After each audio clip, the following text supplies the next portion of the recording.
Hi everyone, welcome. My name's Jess and I'll be working along with you as you make each of the octagons that make up your throw for Crochet Creative.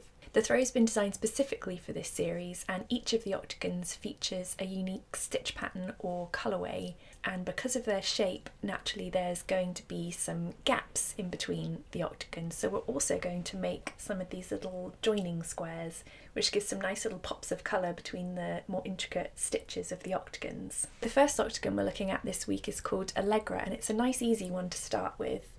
It features only treble and chain stitches, so we're focusing on building the shape of the octagon, the points and the sides, and also changing colours as we go. The two colours that you're getting in this issue are Opal and Heather. This one's Opal and this one's Heather. Because we've only got two balls this time, it means we can only work to round 5 of the pattern. So we're starting off with Opal from rounds 1 to 3, and then rounds 4 and 5 are in Heather. Round 6 is Macaroon, which we'll be getting next week in issue 2.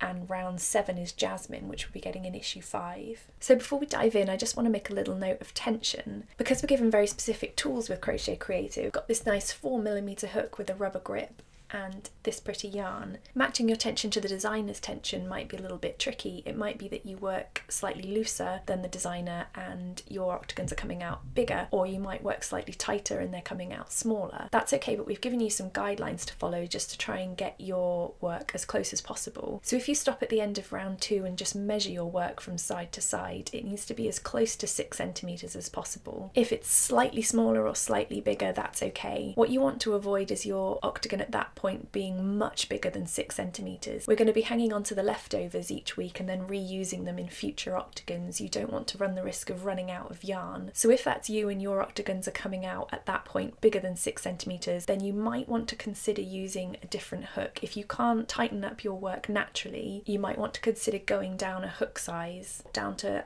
probably a 3.5, or until you can get round 2 to measure as close to 6cm as possible. So as I mentioned, Allegra is a nice easy one so that we can focus on building the shape of the octagons and concentrating on where the points are going and how the sides are building and increasing each time.